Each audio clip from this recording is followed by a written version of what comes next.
cliche is be careful what you ask for because you just might get it. So in this case, she asked God to find the right man. Put the right man right in front of me. And then God puts the right man right in front of her. And she's like, not that one. We must be praying to a different God. Your God is way more efficient than mine. Chloe, do I have that right? Is that what's going on? Yes, that's totally right. All right, give us the details here. Well, okay, so a month ago, I was approached by a man at my workplace. He asked me out to go on a date with him and try things out. But I was hesitant because it's a workplace, But he reminded me that we're not on the same team and, we don't know each other. So I thought, okay, why not? Then we've had 3 dates in a span of a month. First date, the man talked about dating with an intention to marry within 2025, Okay. and that was April. Okay, be a provider for the family, wants at least 2 kids with his wife, 1 girl, 1 boy, but basically he said create babies until baby boy is born. Okay, that he's financially capable and that he's good, if not great, in bed. Wow. First date. A loaded first date conversation. My God.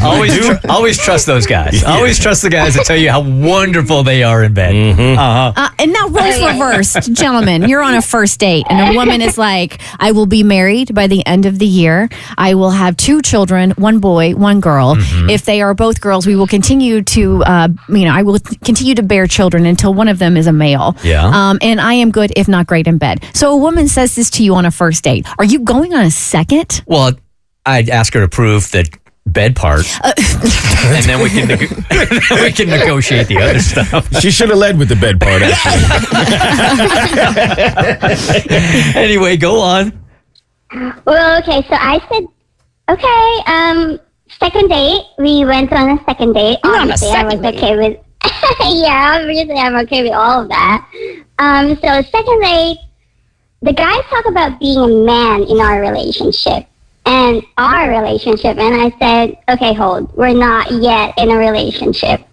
And so I asked him if I can pay for my meal because I'm not used to having guys pay for my own meal if we're not yet together.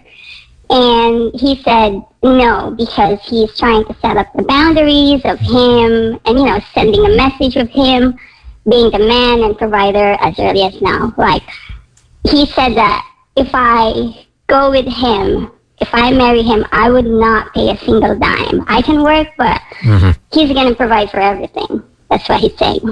Okay. Pouring it That's on. the second date. And then we went on a third date. There was a third. Okay. You're giving him every opportunity. The third date, the guy said, I love you, and will you marry me? Oh, my God. Okay. I made it tracks. Okay. Well, Yeah, I mean, I'm not After the first surprised. two? Yes. I think that God has a great sense of humor, and what God is showing you in this guy is that don't waste your time with this. Don't waste God's time with this request. That's what he's saying. Like, really? You're going to ask me for this? This is what I'm going to give you. Well, first things first, what'd you say?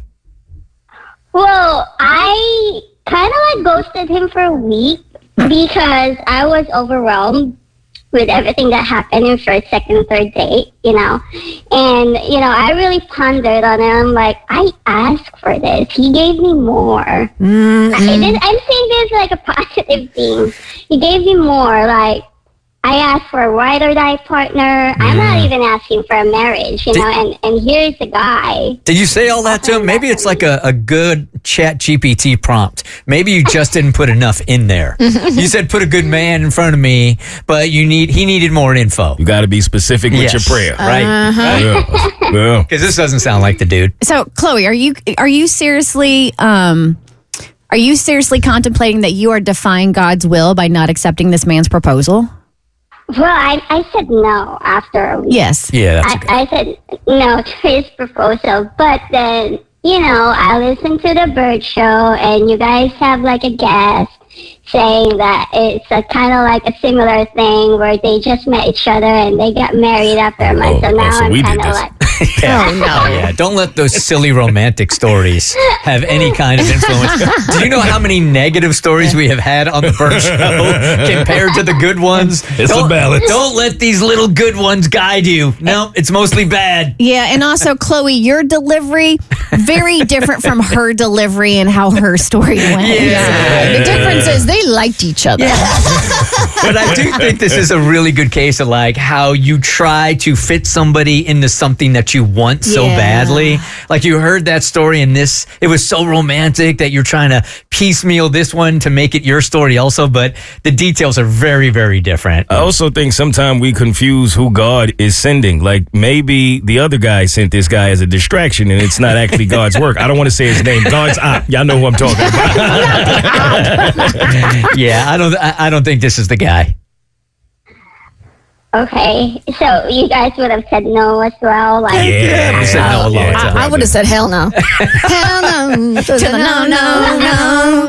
Girl, you've been on 3 dates and he said that he loved you and he wants to marry you. Sure, there are stories out there like this, but the fact that you're calling us with some doubt, that alone is the no. Never mind the marriage proposal after 3 dates. Yeah, don't talk to us. Talk to God. Yeah, right. He's the one that started this mess. He won't mess with you twice. All right, we got to roll. Thank you for calling. I appreciate it. thank you. Bye-bye. The Bert Show.